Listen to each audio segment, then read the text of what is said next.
What are we playing? What is we playing?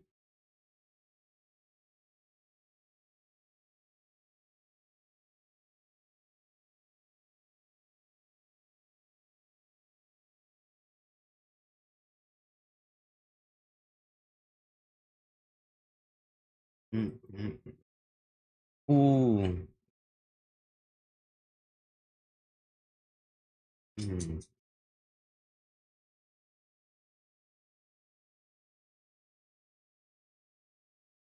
Mm.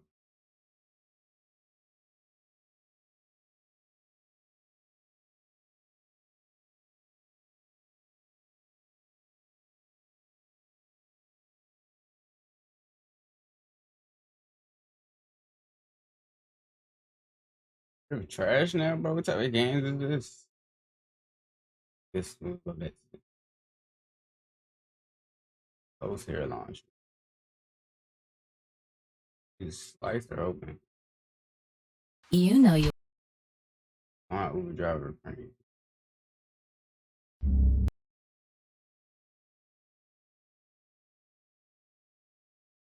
Mr. Billy. Yo, what is this? Huh?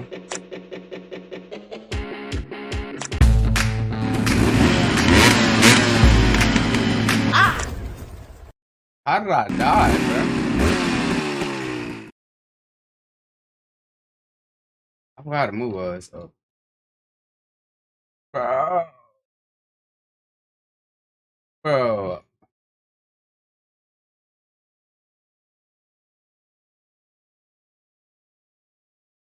Here we are. Oh yeah. Oh yeah. Oh yes. Oh my god.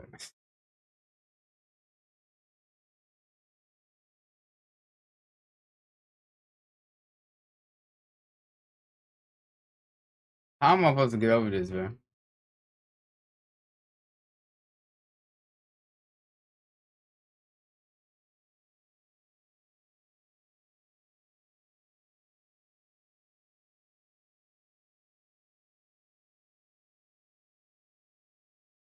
I ain't played this in so long. I don't ever remember playing this one. All of those I played before is way easier.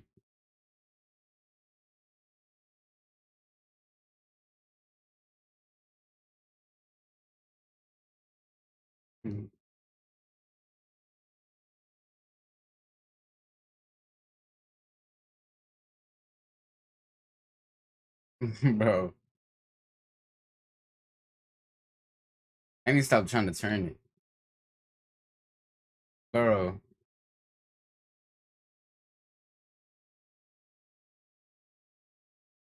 I got it. I got it. There we go. We out.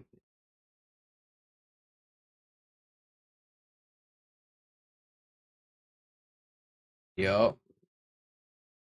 Playing with me. Yup. Stop playing with me. It. Come on now. 20 seconds? Nah, there's no way I was doing it. Oh my god. There we are.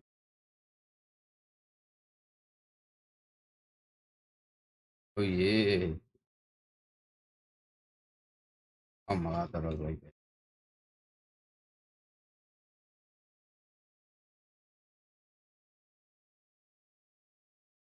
Bro.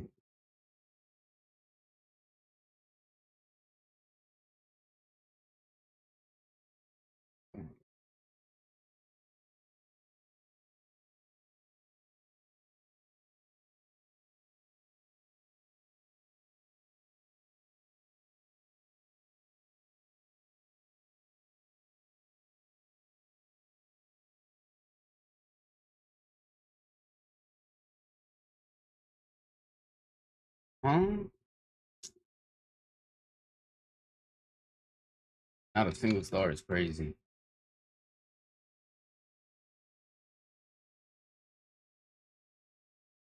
Oh my god.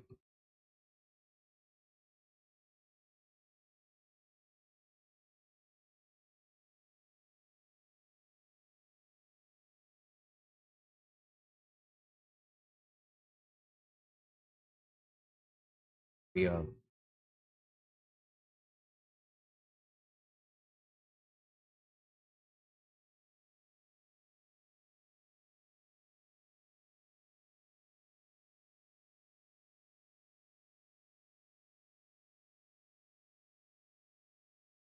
Oh, I was supposed to go to. Man, I could have got that, bro.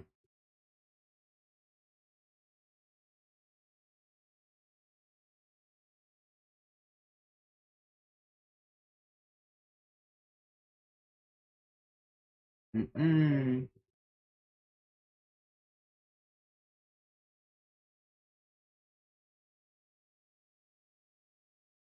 Dang.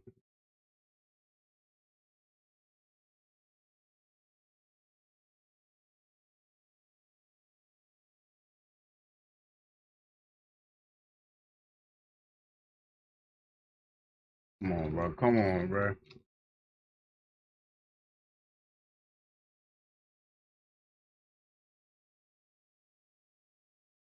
Wait, we out.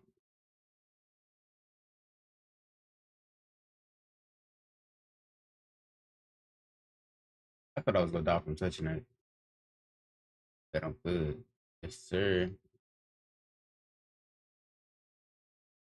Oh, how was I don't even know how I was supposed to do that, bro.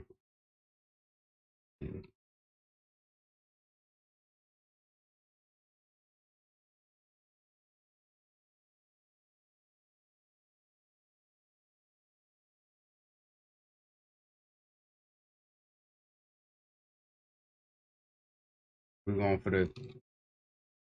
We going for the. Oh my god.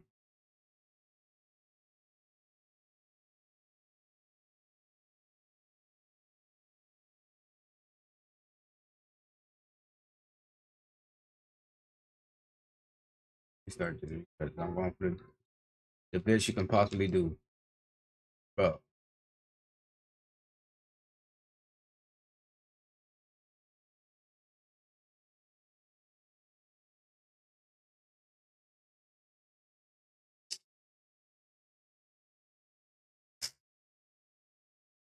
I'm really playing for real right now. This is so crazy, bro. I remember having to get off every time I sat down and played. We had to get off after like 10 minutes, so I didn't even get that many levels. Really memories, man.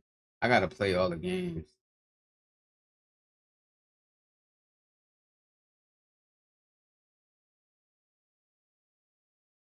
Bro, what is this, bro?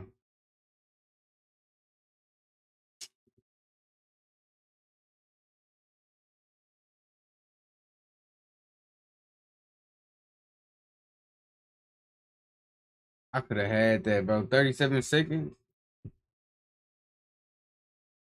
We going for 24 seconds, however low you need to get it.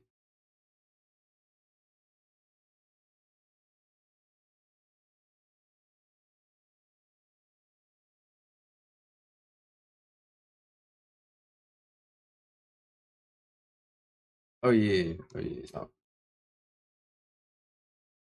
Oh my god.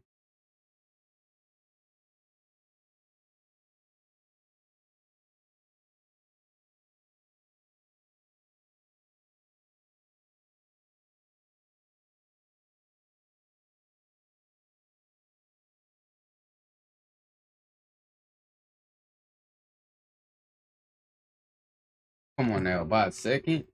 Oh, am I at 36? I thought. Oh yeah.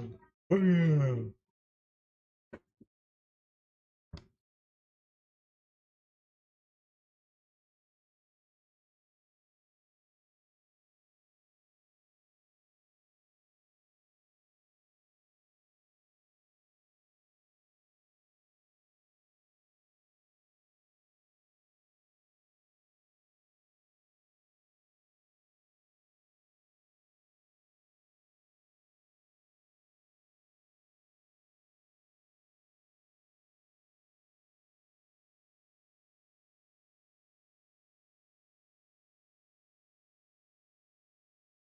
Gotta wait till I get a good score, bro.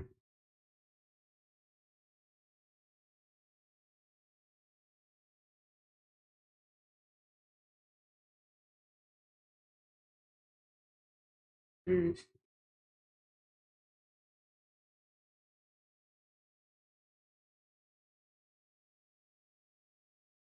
Yeah, I got it.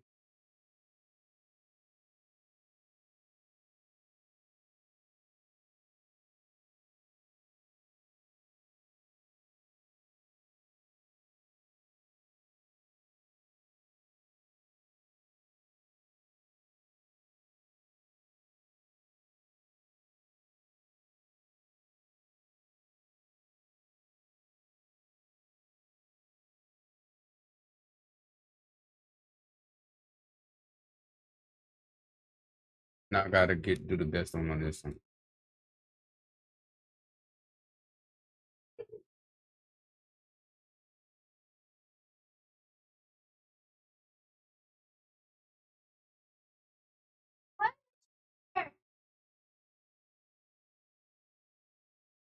What you talking about? She brought that shoe in here. No. She almost brought my pink shoe. Because I was in my room and I grabbed my shoe. You was sticking to your room. I was able to stop her. Are you serious? Oh.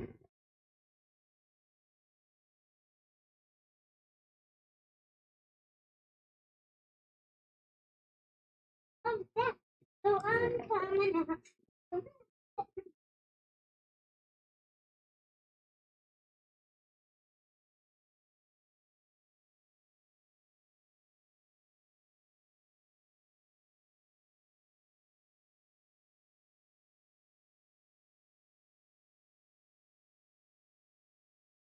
Let's see.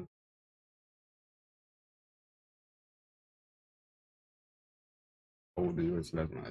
Yeah.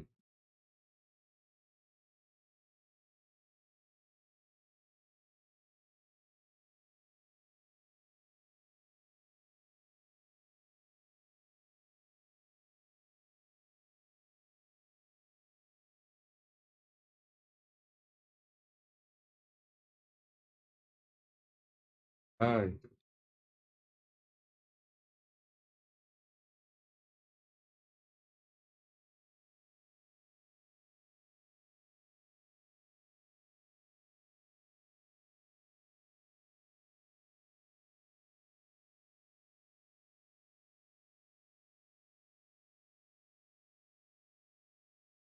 Bro.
Oh my God, bro.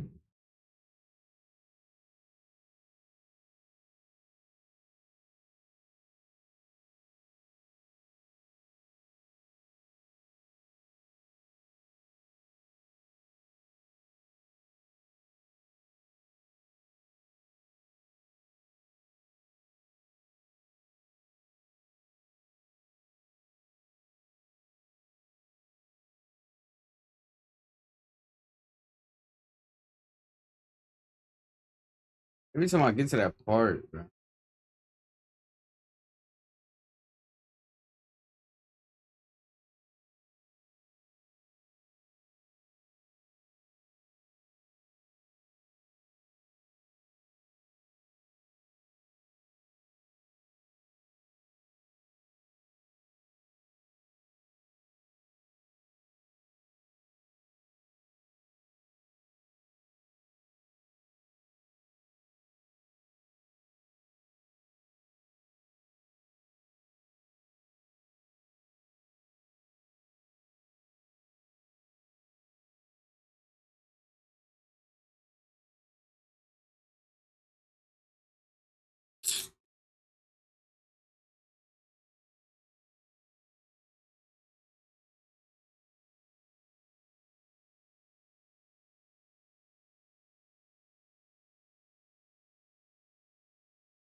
Let's play some cool mode, man.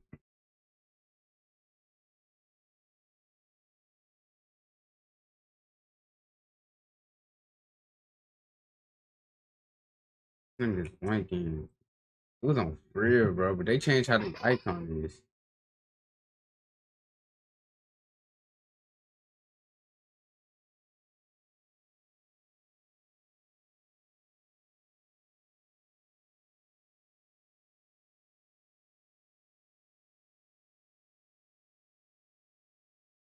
Probably not here. Yes, sir.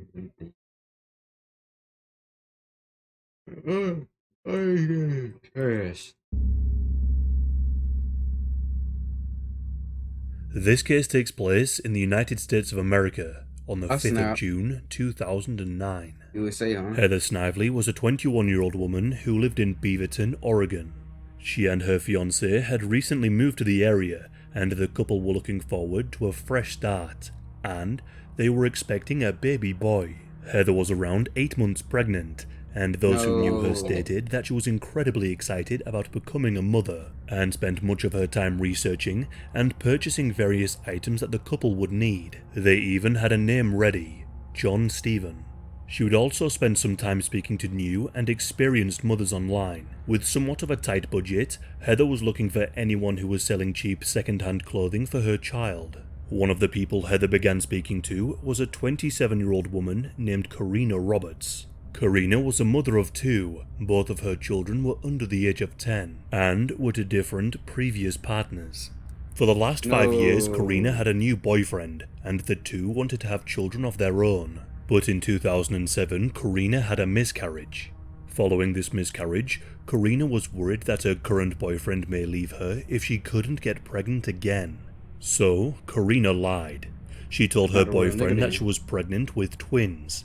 Karina Not a went real through nigga. great lengths to convince those around her that she was pregnant. She began taking baby vitamins, gained weight, and began taking baby classes. Those who knew Karina stated that she seemed to be obsessed with babies, repeatedly watching videos of births on YouTube, sewing baby clothes, and telling people that she was pregnant. But Karina had devised a sinister plan. Cuckoo. She aimed to lure an unsuspecting mother-to-be to her home and Two steal mothers, their 'cause she said baby. she had twins. After speaking online and on the phone, both Heather and Karina met up a couple of times and kept in communication. Karina's neighbors would later say that they often saw the two walking together. Since Heather had just recently moved to the area, she was pleased to have met someone who was also sharing the same journey as her. On the 5th of June 2009, Heather told her fiancé that she was heading off to meet up with Karina. The two shared a kiss and said goodbye. Heather and Karina went shopping, and upon returning to Karina's home, Heather asked if she would be able to use her bathroom. Shortly after Heather entered the bathroom, Karina went and retrieved an extendable metal police baton. She then burst into the bathroom and began viciously attacking Heather. She struck her in the head over 15 times with the baton, and a violent struggle ensued as Heather fought back. But sadly, Heather was rendered unconscious. After this attack, pulled out a razor blade and cut into Heather's abdomen, through her skin and into her womb. She then removed Heather's unborn baby. The blood loss resulted in Heather passing away, and the baby was stillborn. Karina rolled Heather's body up in a carpet and hid her in the crawl space underneath the kitchen, but she kept the baby with her. With Heather's body now hidden, Karina made a call to her boyfriend and told him to come back as soon as possible. Her boyfriend arrived back at the home to find Karina in the bathtub covered in blood with blood all over the bathroom. That's crazy. He looked at what Karina was holding in her arms as she cried hysterically to see the body of what he believed to be his child. He took the baby and began performing CPR and called the emergency services. Paramedics quickly arrived on the scene and took Karina and the child to hospital. The baby was pronounced she dead was shortly crazy. after arrival, and Karina was given medical treatment, as of course, they believed that she had just given birth at home. The doctors were baffled. She had told her boyfriend that she was expecting twins, and her boyfriend had relayed this information to the paramedics, telling them that only one baby had been born, and that another must still be inside. However, when tests were conducted, they couldn't detect anything. They not only realized that there was no second baby, but also that Karina hadn't even given birth. The medical staff were deeply disturbed. They wondered who the baby belonged to. Realizing that a fetal abduction case was now a possible explanation, the staff made a call to the police. When the police arrived, they questioned Karina, but she was adamant that she had given birth, despite all of the evidence to suggest otherwise. At some point, Karina confided in her boyfriend and told him the truth. She said, "I did a horrible thing," and said that her body was hidden in the crawl space of their home. Upon hearing this disturbing news, he went and spoke with the police and relayed this information to them. The police then searched Karina's home and found an just trying to unusual find out how amount to of blood in the edit bathroom. these, so I can just It bang. wasn't consistent with a typical birth. There were blood spatters and signs of a struggle. As they searched further into the home, they looked into the crawl space of the kitchen. There, they found Heather's body in a horrific state. It was That was clear that crazy. her She abdomen had dig been cut into her into. stomach. Evidence was collected, Karina was arrested, and Heather's body was taken away and an autopsy was conducted. The autopsy showed that Heather had been struck in the head 15 to 30 times by a police baton that was recovered from the crime scene, mostly to the back of her head. There were cuts to her right breast and of course her abdomen. It was concluded that the head injuries had knocked Heather unconscious, and the cuts to her abdomen and subsequent blood loss killed her. Heather also had bite marks to the back of her elbow, and a considerable amount of Karina's hair in her hands. It seemed that despite Karina having a weapon and the element of surprise, Heather put up quite the fight. Karina had a 5-inch scratch on the left side of her neck, and visible injuries on her arms. A post-mortem was also conducted on Heather's child, John Stephen. It was found that he never took a breath after being removed from the womb. As the doctors further examined Karina's body, they also discovered that she wasn't even capable of having children. It turned out that shortly after having her second child, she had her tubes tied. The miscarriage she told her husband she had was a total fabrication. She had lied to him about being pregnant in hopes that he wouldn't leave her. She had concocted this twisted plan for the same reason. She hoped to steal someone else's baby and pass off the child as her own at whatever the cost. Investigators looked into Karina's internet history and the various chat sites that she frequented, As well as Heather, they discovered that she had been in contact with a number of other pregnant women. She had even set up meetings with them, but for whatever reason, these meetings didn't go ahead. It became very apparent to investigators that the crime was incredibly premeditated. She had searched for some time for a woman like Heather and was able to take advantage of her trusting nature. Strangely enough, those who knew Karina were shocked to hear about the crime and stated that she didn't seem like the type of person to do such a thing. One neighbor said, "You get the impression that whoever did this must be crazy, but this woman didn't seem crazy on the surface." Karina was charged with murder and first-degree robbery. Because their child, John Stephen, had not taken a breath, they couldn't charge Karina with double homicide. They instead could only charge her with robbery, as she had taken the baby. Karina had also been taken for a psychological evaluation, and a psychologist found no psychosis or any other mental disorders. The trial was supposed to take place in November of 2010. However, a plea deal was granted. The defense had argued that the aggravated murder charges were based on the attempted kidnapping theory. They claimed that this wasn't applicable because the infant was unborn and had not drawn a breath after being pulled from the womb, and therefore they could not be a, quote, living human being, so kidnapping would not apply. If the baby had taken a breath, the situation would have been different, although it's highly likely that their child would have survived if not for what Karina had done. Following this claim, negotiations began between the defense and prosecution. The initial proposal from the defense would have allowed for parole later on, which prosecutors did not find acceptable at all, so was rejected. The prosecutor would later say, "I wasn't going to go to the family with anything less than life without parole," and eventually a plea deal was agreed upon. It's reported that Karina sobbed through most of the proceeding and only replied to the questions with one-word replies. When asked if she was pleading guilty, Karina said, "I'm taking responsibility because I am guilty." Karina was sentenced to life in prison without the possibility of parole. Her plea means she won't face trial, won't be able to appeal her sentence, and she avoided the death sentence. When addressing Karina, Heather's father said, "You took my daughter. My life is never going to be the same. You've messed up our whole family. My mum and dad have one less grandchild, and I hope you never forget that." An incredibly tragic part of this case I read about was that shortly before being killed, Heather had sent a card to her grandparents. The card was posted on the 5th of June 2009, the same day she was killed. The card arrived 3 days later after her grandparents were told the tragic news. This card read, "Can you believe Mum and Dad are going to be grandparents?" That's crazy.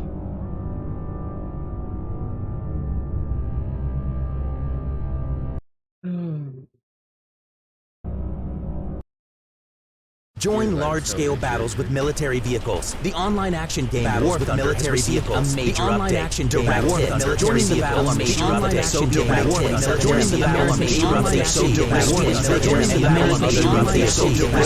vehicles. To their limit on the new map Spaceport. Dozens of players participated.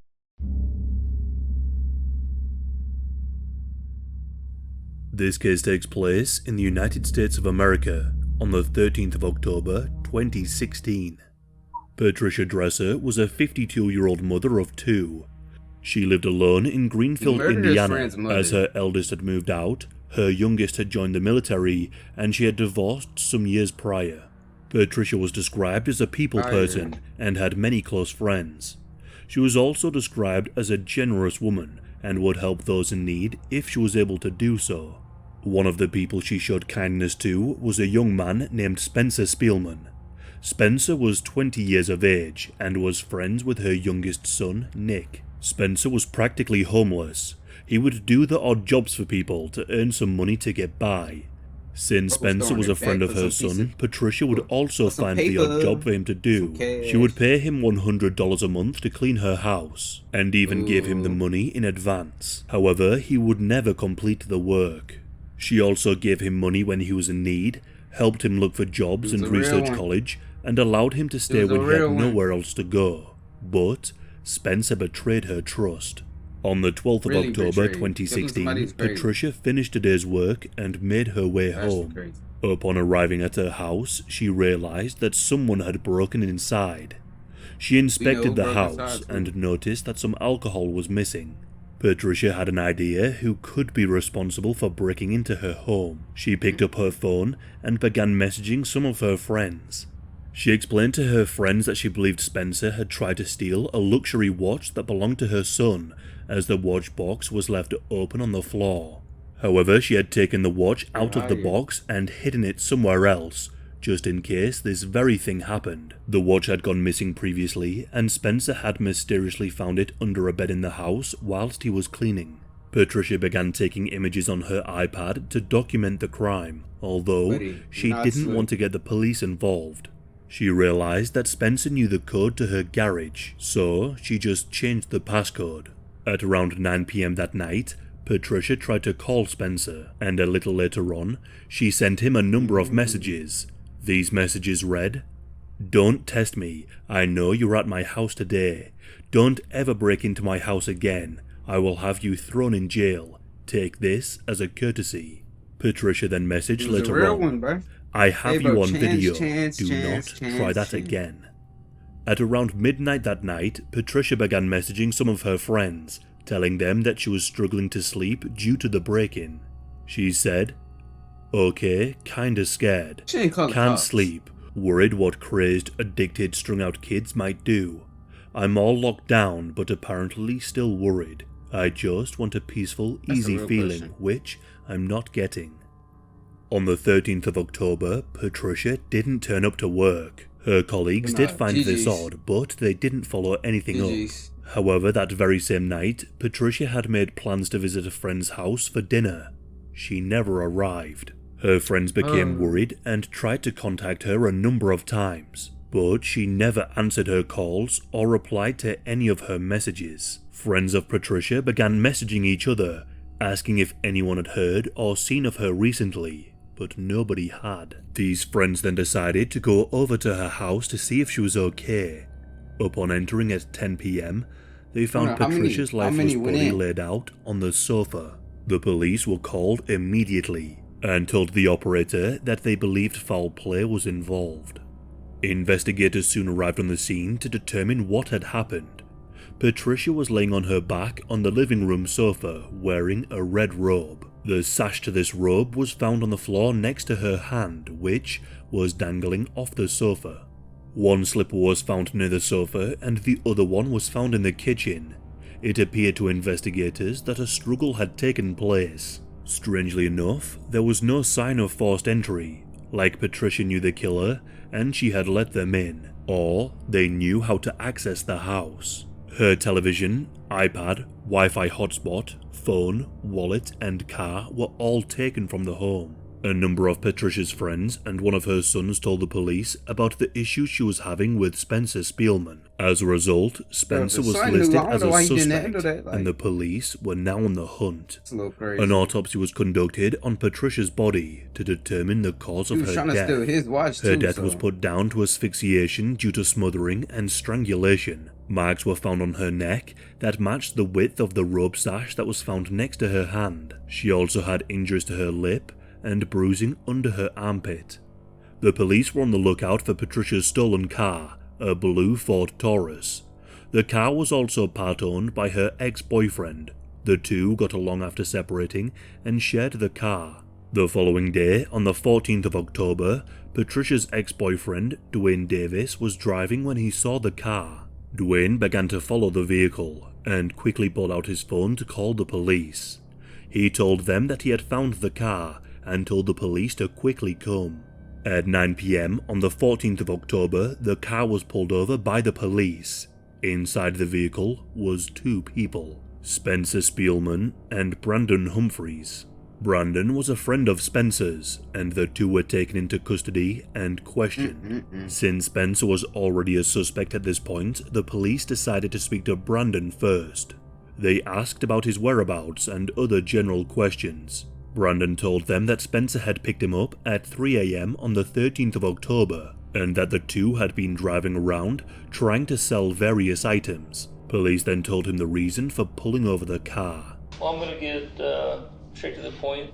The stolen vehicle you're in is attached to a homicide. Homicide? Like someone died in it? It's attached to a homicide where somebody was killed. Okay. Brandon seemed to be genuinely horrified upon learning this news. He panicked and began telling the police everything he knew. He said that Spencer had told him that he had a stolen iPad, TV, wallet, phone, and Wi-Fi router, all of the things missing from Patricia's house. Brandon told officers that Spencer had told him these items belonged to his mother. He never mentioned that he had killed Patricia and stolen items from her home. Whilst the two had been driving around in Patricia's car, Brandon told investigators that he had seen Spencer using Patricia's gas card to buy fuel. He also told them that the two had sold a TV and told them the store where they had sold it. With this information, the police could piece together a better picture. Officers went to the store and recovered some of the CCTV. In this footage, they could be seen selling Patricia's TV. Now was time to interview Spencer and get him to explain his story. At first, he said he had been in Patricia's home during the early evening hours of the 12th of October. He claimed he was cleaning her home and that at some point, Patricia had let him borrow the car. He said she was intoxicated and was arguing with a man named John who was also present at the house. He said this man was driving a white car. Spencer claimed he left while the two argued at around 8:30 p.m. But investigators had security footage from a house across the road which showed that no such white car was ever there. What investigators found suspicious was that upon being told that Patricia was dead, Spencer didn't seem to care at all. This was a woman who, out of the goodness of her heart, had taken Spencer in, given him money, given him jobs, and helped him in any way she could. Any normal person would be devastated upon hearing that she had been murdered, but Spencer wasn't. Investigators then told Spencer that they had CCTV footage of him with Patricia's TV trying to sell it at a store, and that they knew he had used a gas card to purchase fuel. Spencer then admitted that he had used Patricia's garage code to come into her home in the middle of the night. Did you feel like she owed you that and you weren't getting paid? Did she make an agreement with you? Spencer, you can have this TV. Was there an agreement between you and Patty? No. For you to take that TV? No. Then why did you take it? Because I needed money. That's the only thing I took from the house. When did you take I didn't kill anybody. When did you take the TV? I don't even remember. Spencer then admitted that he made the whole John story up. However, he continued to deny that he killed Patricia. He claimed that on that night, Patricia was drunk and, quote, freaked out on him and hit him in the back of the head as he walked out of the garage. She then fell in the kitchen, injuring her lip. After she fell, he helped her up by the arm and walked her over to the couch, picked up the sash to her robe, put it on the floor next to her couch before he left in her car. But the police then told Spencer that they knew exactly how Patricia was killed. They presented him with evidence that the sash Spencer had claimed to place by her sofa had actually been wrapped around her neck twice and pulled. Spencer denied choking her and claimed he had just moved the sash and placed it on the floor. Investigators then offered Spencer a cigarette break. Whilst outside, Spencer asked an officer when he would be able to get into Patricia's car and grab his things. They told Spencer that the car was soon to be searched, and him having access to the car wouldn't happen anytime soon. Inside Patricia's car was the Wi-Fi router, her iPad, and her mobile phone. After the smoke break, Spencer decided to confess. For 15 minutes, Spencer admitted to killing Patricia. He said she fell in the kitchen, freaked out, and threw a black dress at him. Spencer said he took this dress, put it over her head, and wrapped the sash around her neck twice and tightened it. He said he then returned later to remove the dress and sash, but when he did, Patricia was already dead and was grey in colour. Spencer also said that he would have confessed earlier, but he thought Patricia's family were on the other side of the two-way mirror during the interrogation. With this confession, Spencer was charged with murder. However, he would change his story again. Shortly after admitting to the crime, he claimed the confession was obtained through coercion and false promises of a lesser sentence, and pushed for the confession to be suppressed at the trial. A hearing was held on the 23rd of May 2017. The court denied for the confession to be suppressed, and the trial would begin on the 17th of July 2017. The confession was played to the jury along with these false stories he had told. They also highlighted how after strangling Patricia, Spencer made no effort to seek medical assistance for her. Instead, he sold her TV, used Patricia's gas card, attempted to unlock her iPad,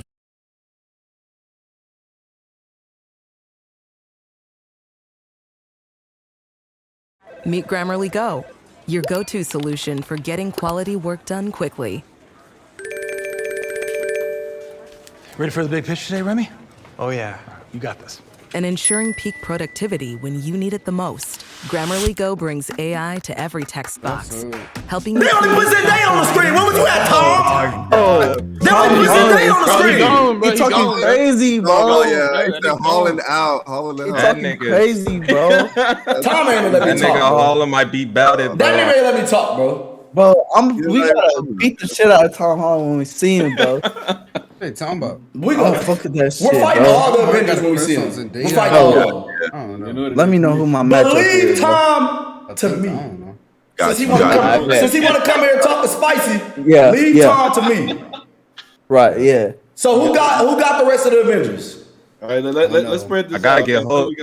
Let's go look gotta at get that. hooked. No, fuck that. Hold on for the game. Let's go look at their stats. Let's go for the stats. I'm gonna take Thor.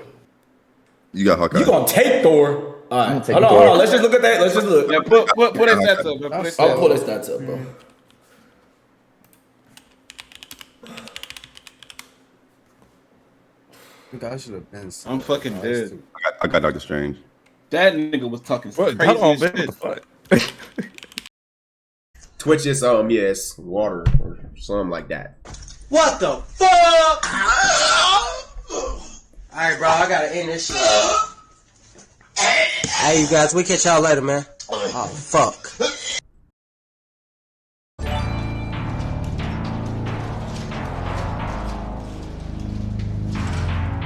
Oh, I thought this was the. What lights? How much? What lights? I used to consume it. What color? What is this?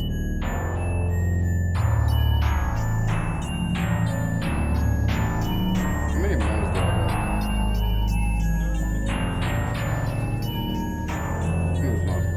have? Big 4 months, let's go.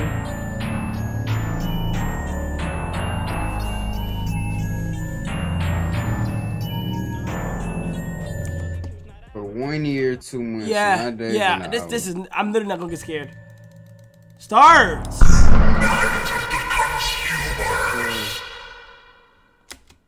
Should've used my urgency, bro. I'm tripping. I'm tripping, bro. The fuck? Up for 7 months.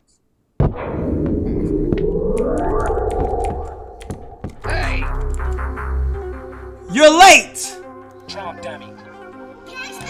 Okay. But hey, since you're new around here, I'll cut you some slack. My name is the manager. We're not too busy on days like this, so you can have a nice, easy shift to help you get settled in. Okay. This old ass nigga. This old ass fucking nigga. Nigga look like motherfucking Jeffrey, bruh.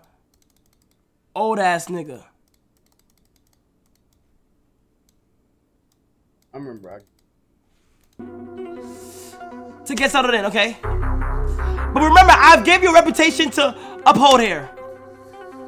You won't have me looking like a fool in front of the other managers, would you?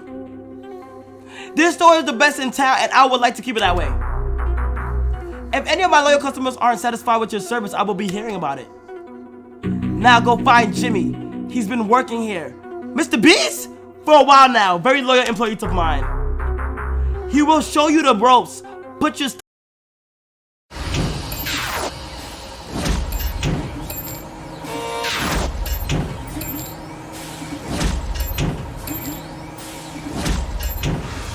Break the loop.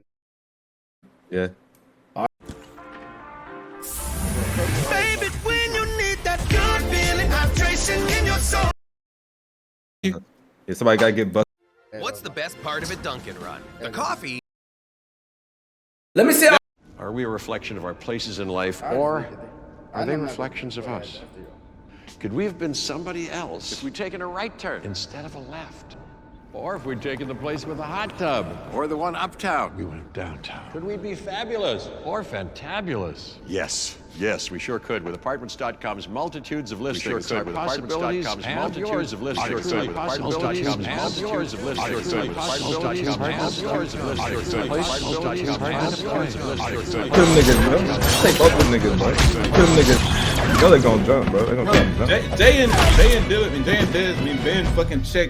What's his name? Hawkeye. What's his name? Fucking elevator. I think them in the elevator ain't doing nothing. Dez, this nigga not using no powers. This is real hands. This smoking. So what you think? This is his real hands. So what, Jay? You shit. You scared of them? Oh shit, bitch! I'm not scared of none of them niggas. I don't give a fuck what they doing. I don't give a damn what they doing. Kick the shit out that nigga. Nigga, you know what I can do. Hold on. This smoking mirrors, bro. I ain't with that shit. It just sounded sketchy. Nigga, know what the fuck I can do, nigga. Previously on These are superhuman beings. He dodged bullets in his head. Oh, and that's, hey y'all, this is exactly what I'm gonna do to Tom. He coming here talking that Discord shit again. Bitch, knock his motherfucking ass clean out just like that. You hear that? Bitch, bitch, bitch, bitch, bitch, bitch, bitch. Where's the name at, nigga? Where the nigga go? Bitch, ooh. Bitch, ooh. Hey, that's a ooh. Oh, that's a rock. It's up. We like that right there. We like that, and that's just one of my fight scenes. Ooh. That's just one of my fight scenes. Oh, y'all banging. That's just one. It said, no, that's the smoking mirrors. Bitch, if it's smoking mirrors, try me then.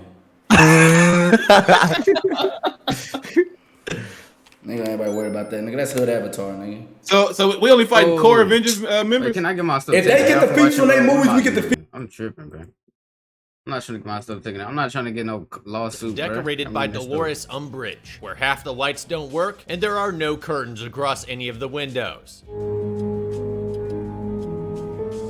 I'm not shaming here.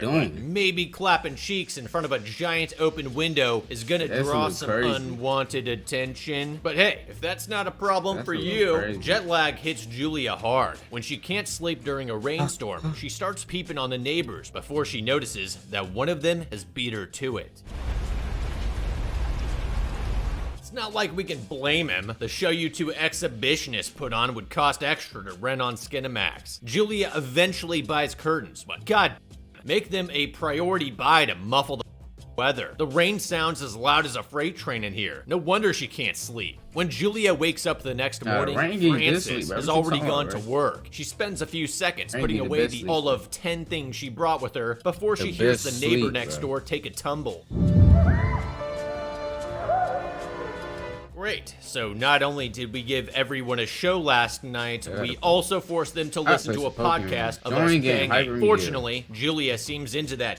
To be fair, so do all the neighbors. It may just be a cultural thing, but nobody tries to hide their snooping in this building. It takes one half tourist stroll to a cafe in Flores to realize Julia isn't what you might call a self-soother. She gets bored quickly and shows zero creativity when trying to entertain herself. Sure, she just arrived into a new country, but she's just arrived in a brand new country. I get the sense that Frances sort of sprung this move on her. She had no time to prep or plan for this trip, and that's fine, but this movie doesn't take place in 1976. It's present-day Bucharest. She has internet access and all the free time in the world. Romania.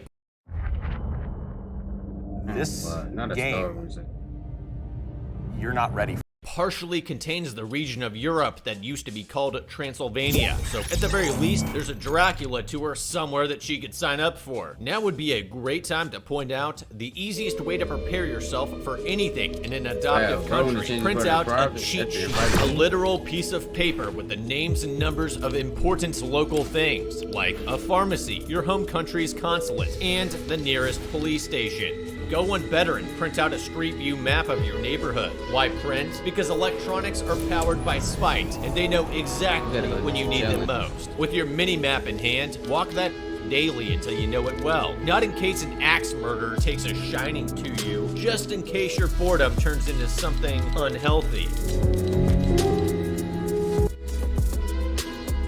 Oh, I didn't mean to close that one.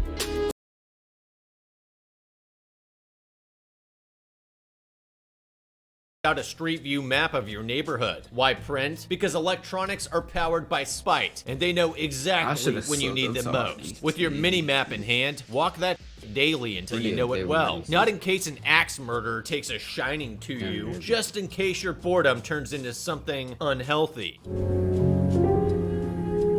Like it does for Julia, who immediately fixates on the weirdo watching her the night before. Almost like she knows the plot of this movie before it happens. Unable to sleep the next night, Julia looks up to see the peeping neighbor standing in the same spot by his window again. Bro, turn your lights off. Backlighting yourself only makes you more visible, like the saddest Batman at 3:32 a.m. every third Tuesday of the month. Unless the dramatic effect is part of your fetish, then by all means. To be fair, this building has 1,000 windows, 1,000 different channels he could choose. Assuming he picked hours to watch is a huge leap right now. But even if he is watching us, we are watching him too. Julia's throwing a lot of stones in this glass house. One woman's people watching is another man's marathon. Later, Julia arrives home to find her apartment door open. With as much time as we spend on video these days, it can be hard to make an impression. Solves this by putting you on screen. And a strange man standing motionless in the dark. What is this jump scare? Does your electrician charge extra for that? You're fixing a light, not all the lights. I bet this is how you get your rocks off, you sick.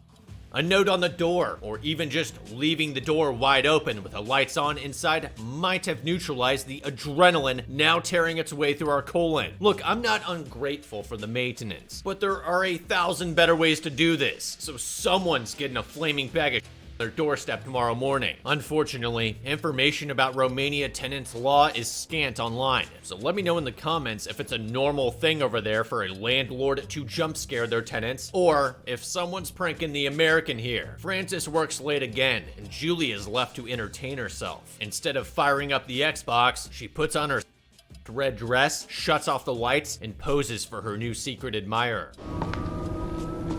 Nah. And here I thought you wanted less attention from him, not more.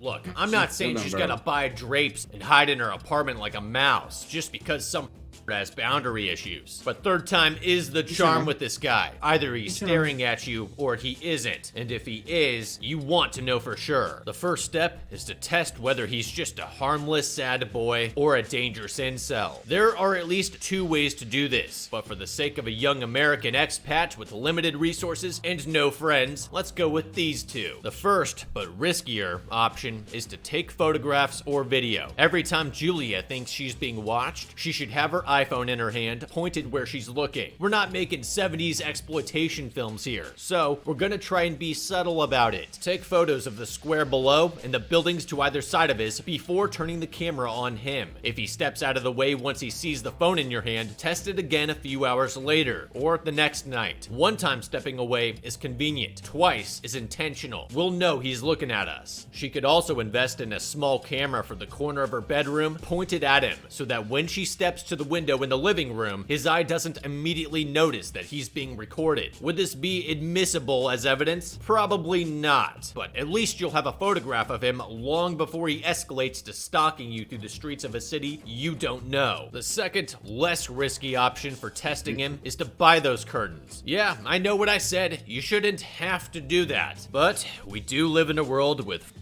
people, and you either gotta stay out of their sights or be able to fight back. Now, we are buying drapes for a reason. Experimentation. Remove the temptation and see how he responds. Either he's gonna find something else to look at, in which case he's probably just your run-of-the-mill or he's going to escalate. If he does the second, removing his ability to track your movements within your own apartment and clock your patterns is going to be an obvious first step in your scheme to defeat him. Francis arrives to take Julia to dinner, and along the way, they come across the world's quietest crime scene. A dead body and some dude are being loaded into an ambulance.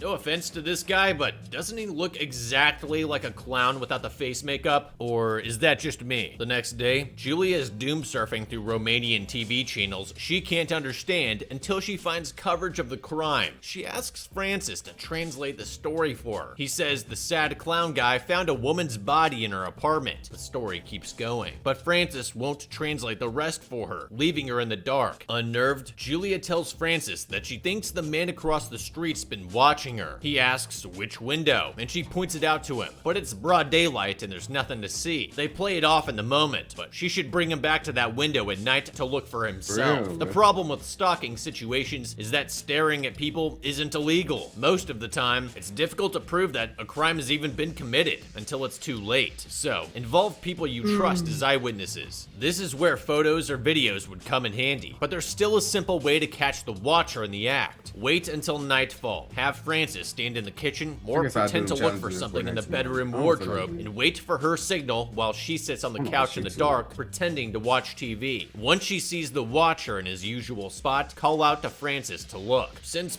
it seems to be this guy's pre-bedtime ritual, Francis shouldn't have to wait long for the proof he needs that Julia is right. Unfortunately, Julia learns almost immediately that Francis probably isn't going to be as much help as she was hoping. At dinner with his co-workers, Julia finds out the rest of that news story he wouldn't translate. There's a serial killer called The Spider working in Bucharest. He sneaks into women's apartments, leers over them in their sleep, shoves a pillowcase over their heads, and slits their throats. He's been escalating for months. What started as a shallow cut to the neck has grown to near decapitation, slicing so deeply through their throats he nearly severs the spine. He's killed 4 victims so far, and you're only now hearing about this. Did you read anything about Bucharest before coming here? If all the local news is in Romanian, and we forgot that Google Chrome has a built-in translator, I can almost buy Julia not knowing. But Francis is a what the bro, I'd bet actual money this isn't the first time your coworkers have brought this up. I bet you knew before you moved her halfway around the world, you twisted piece of. As you can imagine, Julia does not take this news well, and the internet is there for her, ready to fuel her every nightmare with blurred victim interviews and case details. I think he was watching me before. Someone was always behind me, even when I was alone. So you're not going to go into sketchy places like empty English language theaters you know do midnight screenings of. Right, Julia? Somewhere where a faceless dude could get away with murder. Only a few seconds later, she feels someone sit down right behind her. She glances back at his Timberland boots before he sits forward and scares her out of her seat. Directly behind me, we've got Look all these at his face, Julia. Do you want to be scared of work boots for the rest of your life? If I were this scared, I'd walk outside the theater and dip to the side. This is Dave, head of marketing at a ketchup company about to use Grammarly to handle out of sight to see if he actually follows me. Like I said in my movie Sins, your heroes will get lost. If he loses sight of her, unless he's planted a tracking device on her, he won't be able to keep following. Hide, pull a Denzel equalizer move, and record crystal clear video so you know exactly what he looks like moving forward. She ducks into a local grocery store, only to see what looks like the same man in the same boots shopping nearby. How did he find her here? Dude's practically stepping on the back of her shoes. She walks out of his sight, but when she turns, he's there again.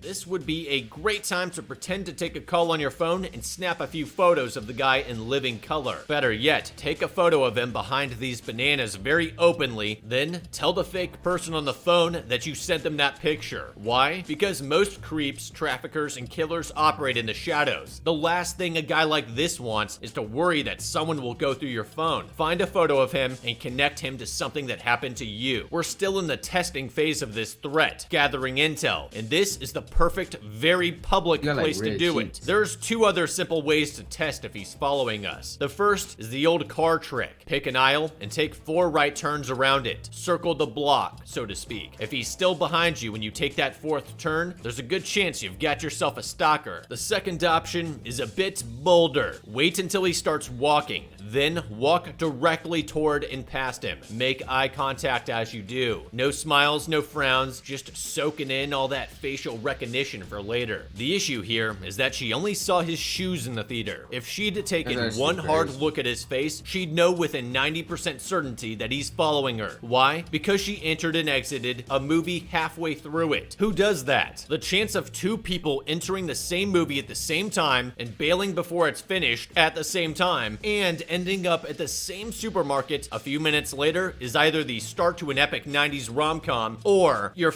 I'm gonna go with the latter. There's only one door back here, Julia. He knows where you're hiding. To be fair, it's better than being cornered in the adult diaper section, but just barely. Entering an empty, restricted section is a huge gamble without knowing for certain that someone else is there or that there's an exit. She only gets lucky on both counts. In the real world, your safest bet would be to walk to the nearest aisle with another person in it, walk up to the front counter and pay for those pickles like the still breathing spaz you are. Julia tries to tell Francis that she was followed. You okay? Yeah, I'm pretty far from okay. A known serial killer is loose in the city, targeting women who look exactly like me. And now I'm clearly being stalked. Bro, she doesn't just need to vent. She needs you in her corner. You guys need plans, solutions, actions. I do not. He does the most tone-deaf thing you can possibly imagine. If you're a big, strong man, I protect you. I'm sorry.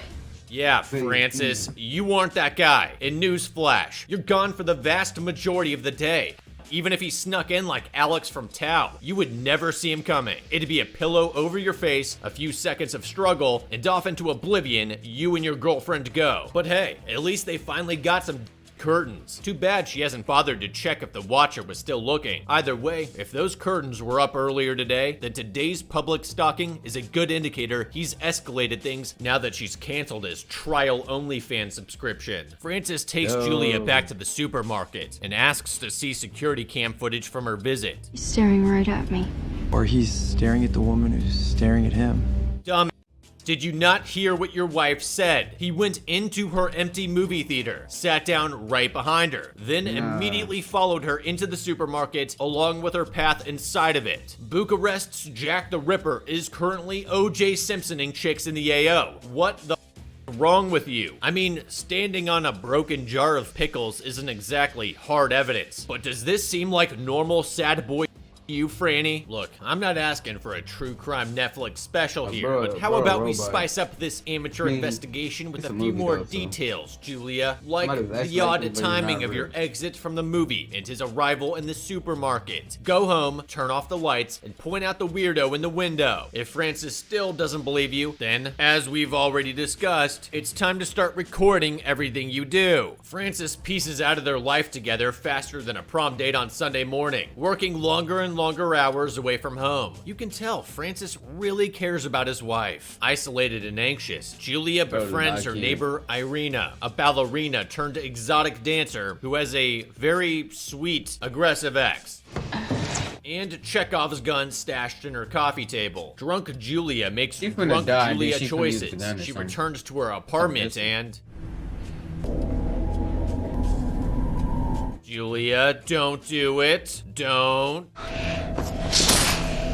God, Julia. Ugh, remember your training. Where's your camera set up so you can capture this live? Where is a second person standing at a site to confirm what you've seen? You've confirmed he's spying on you, but like Bill Murray once said, no one is going to believe you. How hard is it to buy a gun in Bucharest? Because I'd be felony carrying some heat after that neighborly wave. I'd offer to buy that neighbor chick's revolver off her. Julie is like Jake Jordals in the Molotov cocktail department. She's created a very different problem for herself now. Research from the University of California suggests that most stalkers suffer from both personality disorders and mental illnesses, and that stalkers who target strangers are more likely to be psychotic. Many believe that they share a stronger connection with their victim than they actually do. Basically, she has just confirmed an intimacy between them that he can use as an excuse in his twisted mind to justify whatever he does to her. This isn't her fault, but now he's going to make it her problem. Okay, Julia, now shut the curtains. Shut them. This definitely is not helping. Francis comes home to find her chain smoking in bed. She tells him the guy waved, but when he goes to look, the watcher's apartment is dark. Francis flips him off, and Julia calls the cops, but evidence is circumstantial at best. As an American, the most shocking thing is that a cop offers to take her over to confront the man and confirm whether he's the guy from the supermarket or not. She turns him down, so Francis goes instead. When he returns, Francis tells her what she thinks she's experiencing is purely coincidental, and that when you live in the same neighborhood, you're bound to run into the same people. Julia reacts to that about as well as you'd expect. Want me to stop being rational, to just jump to the craziest conclusion like you. Dude, you work in marketing, you lie for a living, and you can't phrase this better? Whether that gargoyle up there is an actual threat or not, at minimum, validating your spouse's concerns will keep her from panicking and isolating herself from you. Francis is like a player looking at the wrong screen in Mario Kart, bashing into walls and throwing himself off cliffs he can't even see. He's asking all the wrong questions and just assuming she's paranoid, which just freaks her out more and makes her panic. At every turn, he tries to talk down to her, completely ignoring that she's stressed and super alone in a foreign country. Again, ignoring the serial killer and assuming the creeper is not a threat. Her loneliness and depression is still a problem you guys need to work through. Believe me! This is just a bad night, Jules. Talking at her is only gonna drive her away, and you're gonna end up with PTSD if and when that guy chops her head off. Julia may not be a self-soother, but Francis knew that before he married her. There are so many simple ways to make her feel safer. Dude's just not trying at all. Cameras are cheap. Put a couple up. Help her find language classes, friend groups, or a therapist rotation she can join immediately to give her some grounding in this foreign city where she knows exactly no one. Get a dog, and when you are home, let her see you peek through the curtains once in a while of your own free will, so she thinks you're surveilling that too. Honestly, if the apartment allows it, getting a big dog or two is probably one of the best options. Will not only make her feel way better, but will also make it way more difficult for serial killers or stalkers, whose ideal target is alone, unaware, and can be subdued quietly. What can I do to help? Instead, you shot her trusted in like 10 minutes. Now believing she's completely on her own, Julia enters her Atomic Blonde audition phase and stalks the Watcher through Bucharest. Not the worst idea if, say, you take precautions, like bringing a gun. She's definitely not subtle about it. Please God, don't tell me you're going to follow him down that dark tunnel. Don't go in to that obvious murder dungeon. Have you seen Hostel? Let's just hope they use good drugs to knock you out before they take your kidneys. Turns out it's an underground club. Who knew an Eastern European speakeasy with would be the best case scenario here? Maybe it's a Mr. Miyagi mind game. To defeat the you must become the Sure, let's just corner ourselves in a dark basement with the guy that we think is a serial killer. That's A5 Wagyu prime thinking right there. Julia ducks out of sight and runs into Irina. Julia? Because apparently, Bucharest is the size of a rural town's high school. She comes clean to Irina about the entire stalker situation. Irina consoles her that it might be better to live with the uncertainty than end up strangled with the words, "I told you so" on her lips. You're telling me those are our options? Both sound less than ideal. And with Julia moonlighting as Batman if he were poor, the latter is definitely becoming more plausible by the day. Later at home, Julia falls asleep and wakes up to discover that one of the pillowcases is missing from her bed. Oh no.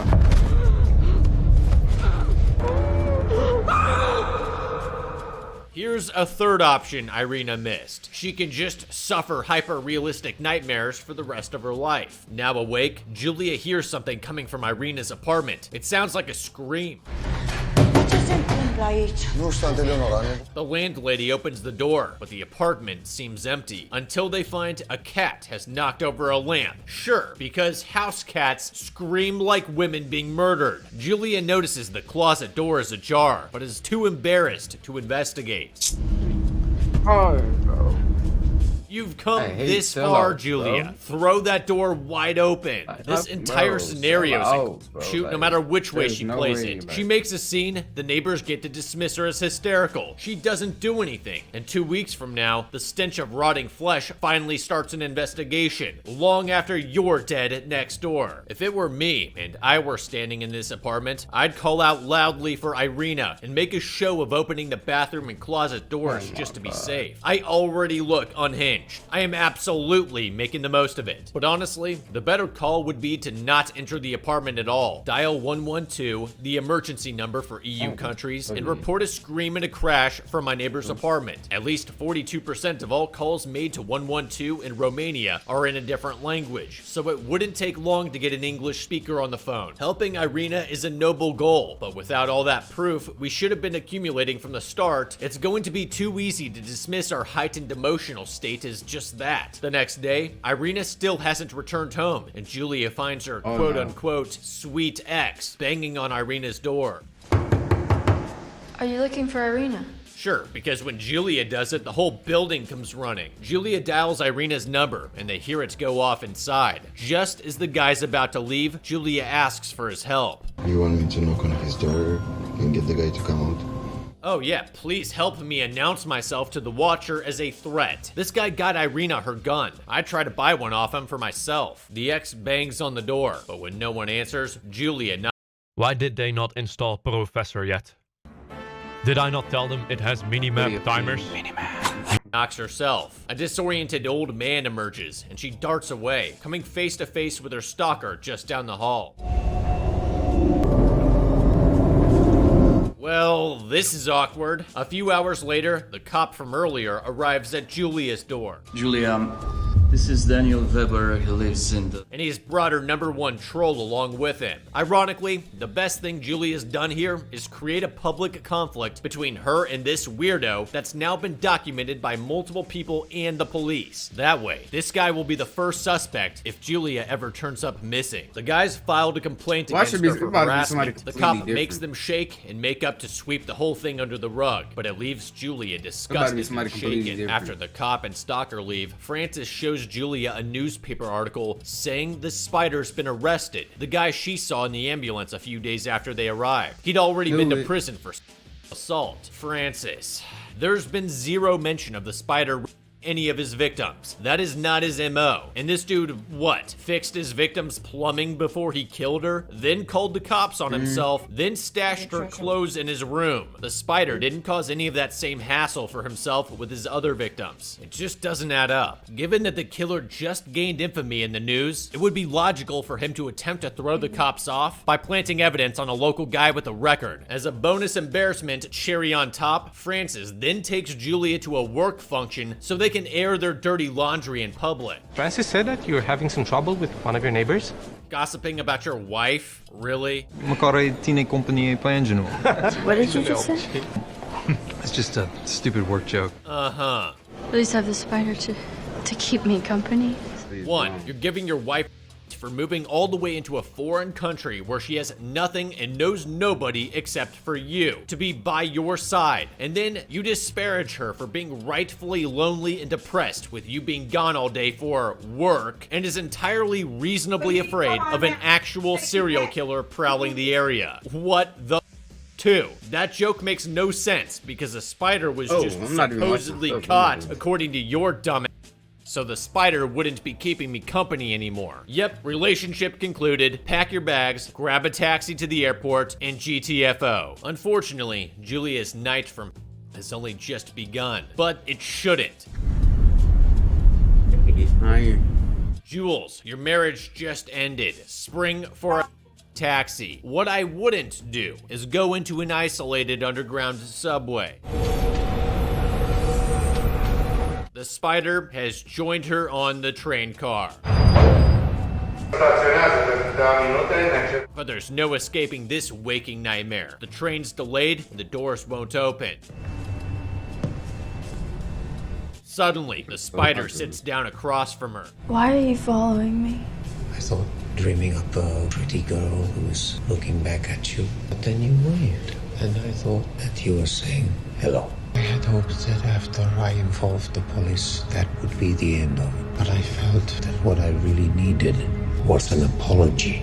God, he is terrifying. Julia apologizes and escapes the train. Bags, taxi, airport. Scratch that. Taxi, airport. Going for the bag at night alone is dangerous. This dude is making himself known in a threatening way. He's salted the prey, so to speak. He knows you're going home to pack your bags. This is the night he'll strike. By going to the airport, you're not necessarily leaving because you probably can't without your passport, which is probably in the apartment, but at least you'll be safe and can come back the next morning in broad daylight. At home, Julia starts packing, but she's interrupted by music coming from Irina's apartment.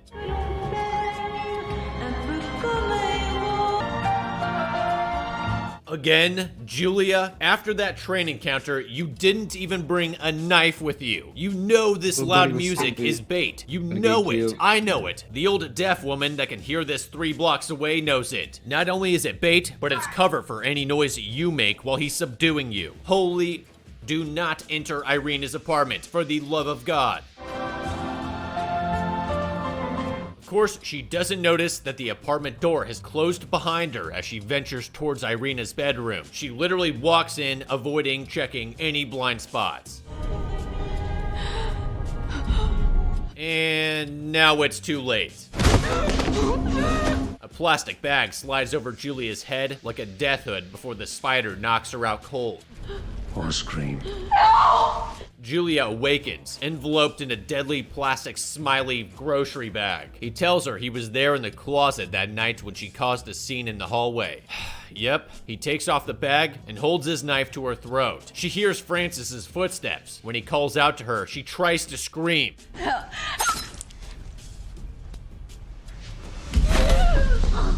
With a knife to her throat, the better move here would have been to remain quiet and wait either for him to back up just enough that he can't slice and dice you immediately, or so you can knock that knife aside to call out. Julia crawls for Irina's coffee table for the gun stashed inside.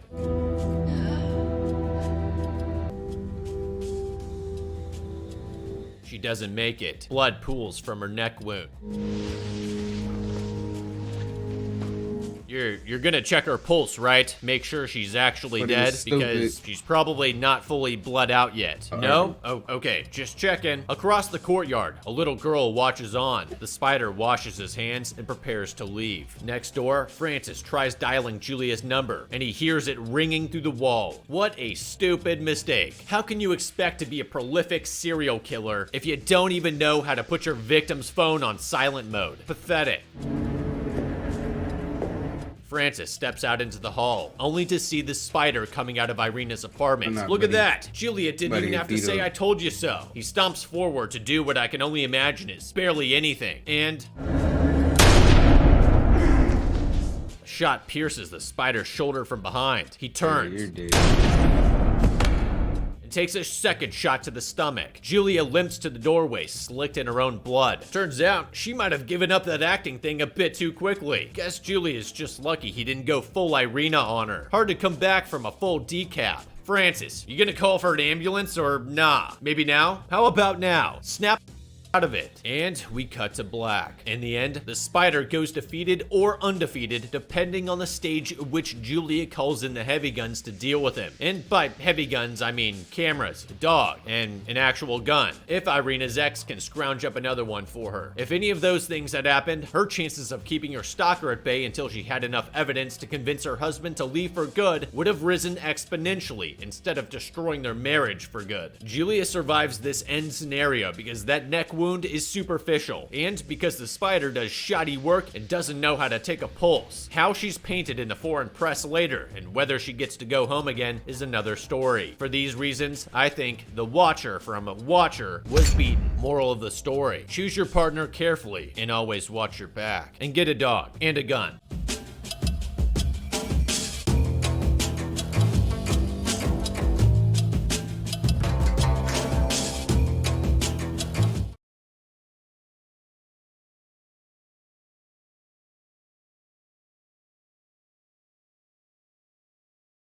say something. Vader.